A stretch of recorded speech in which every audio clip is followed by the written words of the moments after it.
মঞ্জু ভাই খালা আপনার এদিকে একটু চলে যাও মিডিয়ার ভাই যারা একটু মনিটরটা ক্লিয়ার সবাই একটু বসে যান।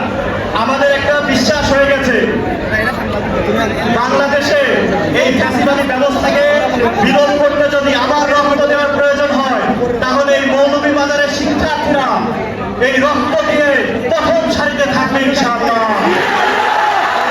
এই দেশটাকে ফেলে সাজাতে মৌলভীবাজারের শিক্ষার্থীরা অঙ্গীকারবদ্ধ। তাদের স্লোগানের মাধ্যমে তারা এটা জাতির সামনে প্রমাণ করে দিয়েছে। সম্মানিত ভাইরা, আমরা আমাদের আন্দোলন কি শেষ হয়ে গেছে? আমাদের সংগ্রাম কি শেষ হয়ে গেছে? নাকি আমরা আমাদের বাংলাদেশটাকে আবার নতুন করে যতক্ষণ পর্যন্ত না সাজাতে পারি ততক্ষণ পর্যন্ত আমাদের সংগ্রাম চলবে? আমাদের সংগ্রাম কি চলবে না?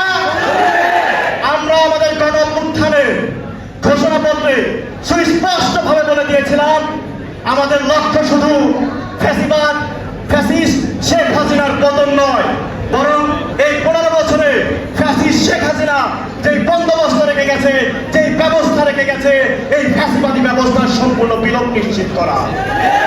বাংলাদেশের প্রত্যেকটি জায়গা থেকে এই ফ্যাসিস্ট হাসিনার দোষরদেরকে সম্পূর্ণরূপে উৎখাত করা। আমরা সত্যিকার অর্থে বলে দিতে চাই, খুবই পরিষ্কার ভাবে সুস্পষ্ট ভাবে বলে দিতে চাই, কোন ফ্যাসিস্টের দোষরদের জায়গা এই বাংলাদেশে হবে না।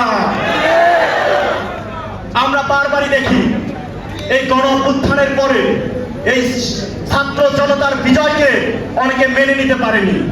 তাদের অনেকের অন্তর জ্বালা শুরু হয়ে গেছে।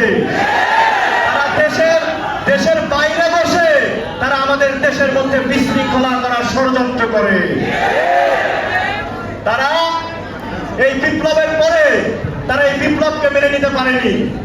তারা বলতে চেয়েছে বাংলাদেশে নাকি সংখ্যালঘুদের উপর নির্যাতন হয়, কিন্তু আমরা প্রমাণ করে দিয়েছি এই দেশ একটি সম্প্রীতির বাংলাদেশ।